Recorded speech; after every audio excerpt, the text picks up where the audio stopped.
Story time. Hey there, welcome aboard. Hope you're doing swell on this fine Thursday. You know what Thursdays are all about. Juicy stories that'll send shivers down your spine. Today's tale takes us all the way to Kuwait and centers around a young lad named Mashari. Fresh out of college, Mashari got himself a job, got his finances in order, and then decided it was time to take the plunge and propose to Athari, a girl he'd admired from afar for ages. They'd bump into each other at social gatherings, but Mashari never quite mustered the courage to spill the beans about his feelings. He was a decent chap, polite, respectful, had his head screwed on right. He had this mantra going in his head: marriage will happen when the time's ripe. If she's meant for me, great. If not, well, there are plenty of fish in the sea. So, he decided to dig a bit deeper into Athari's background, and the word on the street was, nah, she's just started working, still in her early 20s, they said. If you're keen on proposing, do it the proper way. Let our families have a chat. Athari's folks gave Mashari the green light, saying, he's from a good family, polite lad, no skeletons in his closet. We're cool with it. Now, Mashari had seen Athari around at events, so she wasn't exactly a stranger. He wanted to tie the knot the halal way, you know? So, he met Athari's folks, made a good impression, and before you know it, they were engaged, had a blast at the wedding, and jetted off to Lebanon for a dreamy honeymoon. It was like something out of a fairy tale. As time ticked on, their love blossomed even more, and lo and behold, Allah blessed them with a daughter, Hanadi. What a name, right? She was like a little ray of sunshine in their lives. Despite being healthy and hale, Mashari and Athari never had any more kids, but they were cool with it. They were just thankful Hanadi was healthy and happy. If more blessings were in the cards down the line, they were ready to roll with it. They were just grateful for what they had, showering all their love on their darling daughter Hanadi, who was growing up like a champ. Hanadi, what a captivating name, right? I mean, I've never come across another Hanadi before, but let's not get hung up on that detail. So this girl, Hanadi, grew up like royalty. Her dad? Total doting dad material. He's the kind of dad who insists on dropping her off at school, making sure she's on top of her studies, and woe betide any teacher who dares to give her anything less than top marks. When she aced her exams with a whopping 988 in the science branch, she snagged a spot at Kuwait's College of Medicine.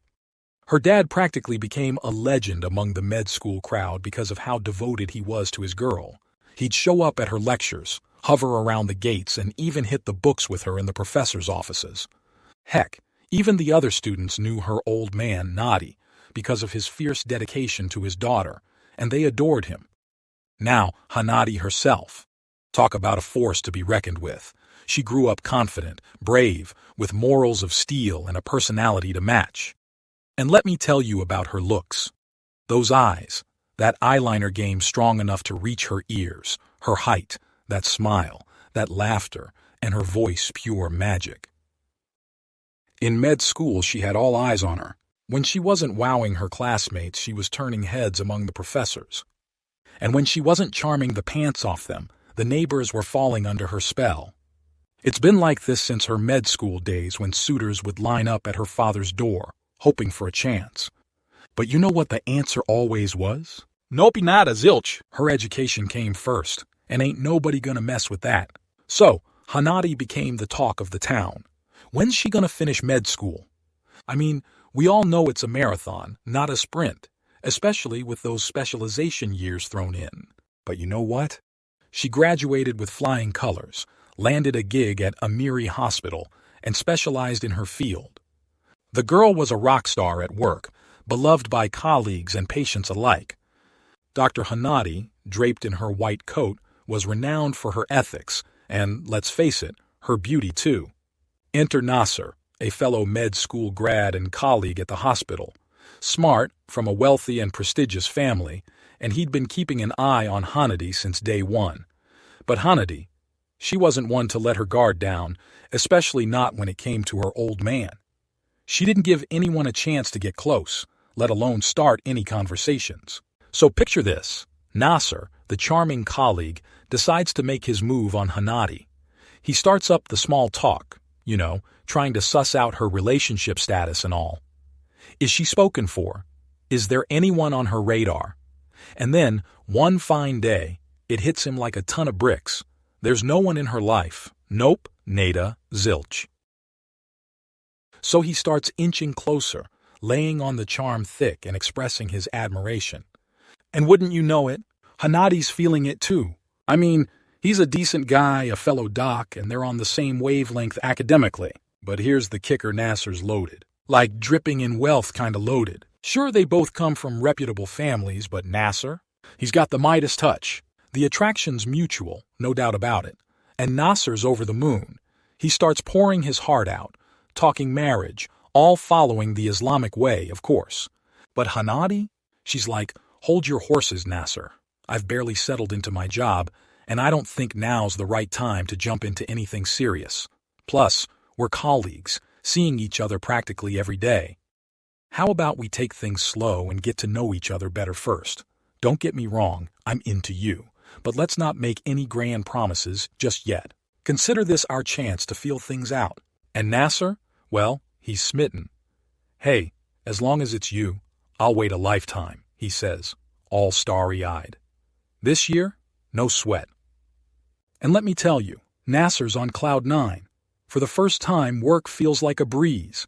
Every morning he's up bright and early, eager as a kid on the first day of school, knowing that he'll get to see his sweetheart, the hospital, the money, the whole 9 yards. Yep, he's living the dream, all right? Isn't it something when you find a job that just clicks with you? As long as it's something above board, right? But hey, let's not get hung up on that detail. So, fast forward through the days, the months, and a whole year passes by. Nasser and Hanadi's bond. Oh, it's like something out of a fairy tale. Close, beautiful, you name it. Anyway, after a year rolls by, Nasser drops the bombshell. He's had enough waiting. All right, Hanadi, he says. I've been patient, but it's time. I want to pop the question. And she's like, wait, what? He's like, I want to propose to you. She's all surprised. For real? He's dead serious. Absolutely. It's been a year and I'm ready to take the plunge. So she's like, hold up, Nasser. I've just gotten started with my job, and I don't think it's the right moment. Give it another couple of months and then we'll talk. Deal? He's like, okay, fine. And cue the big moment. Nasser's all geared up, ready to ask for Hanadi's hand in marriage. He's at her dad's doorstep, nerves kicking in, but he puts on a brave face. Hey, uncle, how's it going? He greets. I'm here to ask for your daughter Hanadi's hand in marriage. I'm her colleague, Nasser, from such and such family. And her dad? Well, he's all welcoming at first. Well, he says. We know you, we know your folks. But, sorry, son. I can't give you the green light. Hanadi's not ready for marriage yet. Maybe try your luck elsewhere. Talk about a curveball, right? Nasser's left reeling, feeling like he's missed the mark big time. Even his own fam's like, dude, what happened? You didn't even check if she was interested? And he's like, but we had a thing going on. We agreed. But turns out, Hanadi hadn't exactly run it by her old man. And when he caught wind of the proposal, let's just say he wasn't thrilled. Can you imagine? Poor Hanadi's mortified, caught in the middle of it all. But here's the kicker. It's not Hanadi who's taking the biggest hit here. Nope, it's her dad, Mashari, a.k.a. Abu Hanadi. He's up all night, in tears over what went down. Why? Because he's stuck between a rock and a hard place. On one hand, he's worried Hanadi'll ditch him if she gets hitched. On the other, he knows she's not getting any younger, and he's got nothing but her. Tough spot. Now, his missus drops a bombshell of her own, turns out. Hanadi's been singing Nasser's praises, thinking he's a stand-up guy. And just like that, Mashari's stuck in a whirlwind of emotions, wrestling with what to do next. Enter the wise religious scholar, the man with all the answers. After a heart-to-heart, Mashari's convinced it's all in Allah's hands. He'll back Hanadi's play, but he wants her to be upfront about it all. So, he marches up to Nasser, and it's a whole different story this time. All right, son, he says. You're serious? Come back with the whole clan and we'll chat. And Nasser? Well, he's over the moon, knowing he's got the green light. He makes his move, formally asking for Hanadi's hand, promising the moon and stars. And Hanadi, well, she's ecstatic, spreading the word like wildfire. But just when you think it's smooth sailing from here on out, plot twist. Nasser wants to talk, and he's insistent on doing it face to face. Intriguing, right? Nasser then dropped a bombshell saying, Hanadi, I want to be honest with you. It's over between us. It's finished. The girl was shocked, and the entire romantic and hopeful atmosphere collapsed. Nasser walked away, leaving Hanadi in a state of shock, wondering what happened to the love, the future, and the sweet words. Devastated, she returned home, screaming and crying. Her mother tried to console her, asking what had happened. All she could say was, Nasser, Nasser. He said it's over, and he left. The house turned into a place of lamentation, and Hanadi's mother called her father, informing him of the heartbreaking news. In the next shocking details, we will understand why this abrupt ending occurred. Abu Hanadi placed his hand on his head and said, No.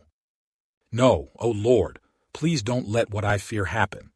He returned home, held his daughter, and said, Speak, my daughter. What did he say?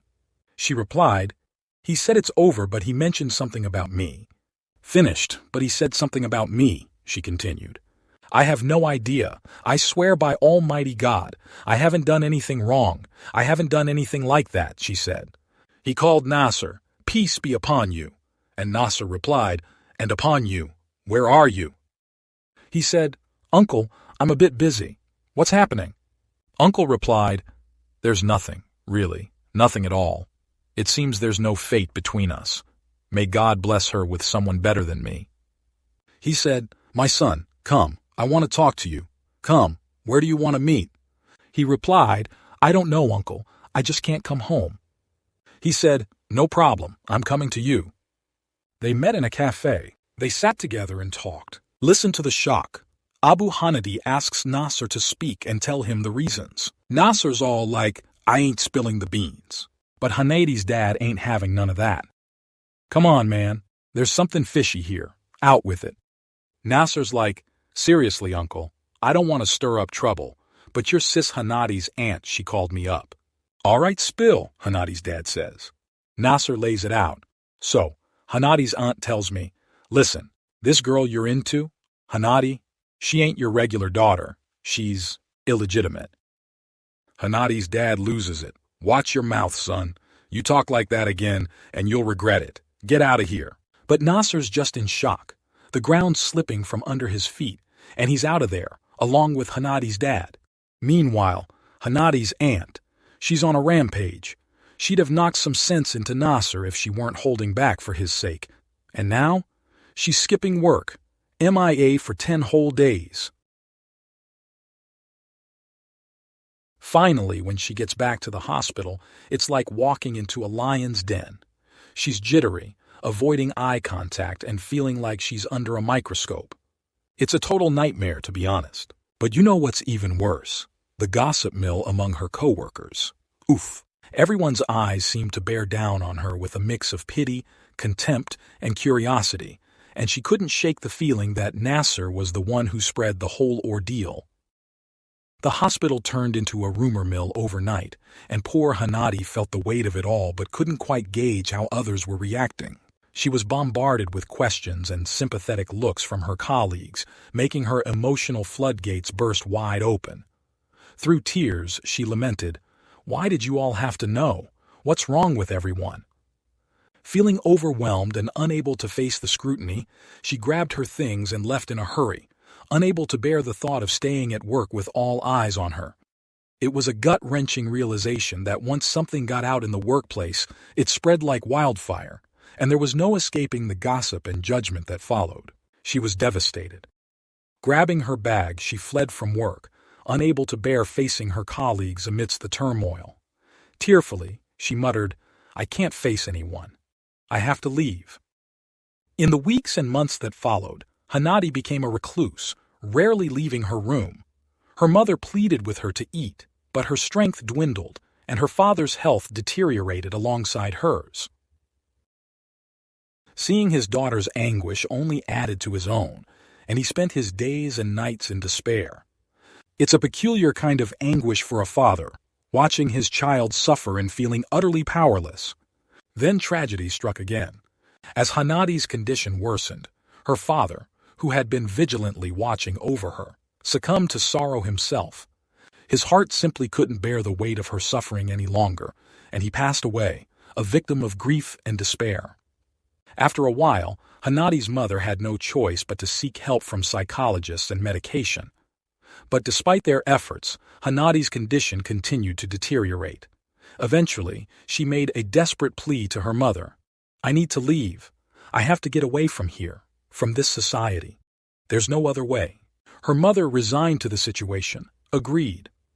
Hanadi decided to go to France, seeking solace and distance.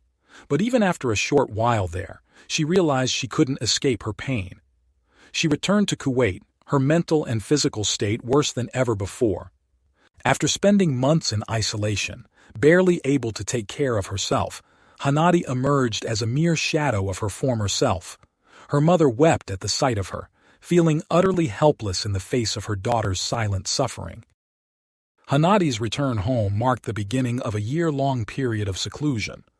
Without a job, she withdrew further into herself, her once vibrant father now a shadow of his former self, and her mother weighed down by the sorrow of her daughter's condition.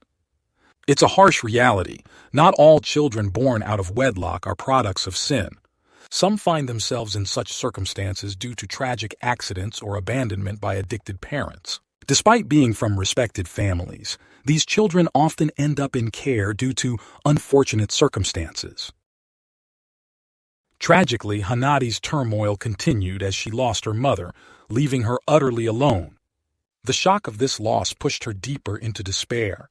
Then, just as she was grappling with this grief, her father passed away too. But the revelation that she wasn't their biological daughter changed everything. Her uncles filed a lawsuit against her, challenging her status as their niece and disputing her inheritance. Feeling betrayed by those she thought were family, Hanadi was overwhelmed. She drove aimlessly, lost and abandoned. To compound her anguish, Mashari's brothers also turned against her, questioning her identity and laying claim to her father's estate. This betrayal shattered her already fragile state of mind. With her mother's passing, Hanadi felt completely shattered, stripped of the only support she had left. The relatives who once intervened to help now struggled to keep her afloat. Her life, already marred by stigma and legal battles, descended further into chaos. Stripped of her family, her job, and her dignity, Hanadi faced the grim reality of her situation. With her world collapsing around her, she found herself standing on Jaber Bridge, a symbol of connection and separation. In a moment of despair, she made a fateful decision. With a heavy heart and a soul burdened by grief, Hanadi climbed onto the barrier and let herself fall into the abyss below. The news of her tragic end reverberated across Kuwait, marking the tragic conclusion of a life once filled with promise. As we think about the loss of Dr. Hanadi, we must also reflect on the cruelty and betrayal she endured. Her aunt and the despicable Nasser who exposed her must face their own reckoning. To those who mocked her misfortunes, may they find solace in the knowledge that envy and malice sow only bitterness and sorrow. Hanadi, once a beacon of vitality and joy, now rests in peace, her light extinguished by the darkness of human cruelty.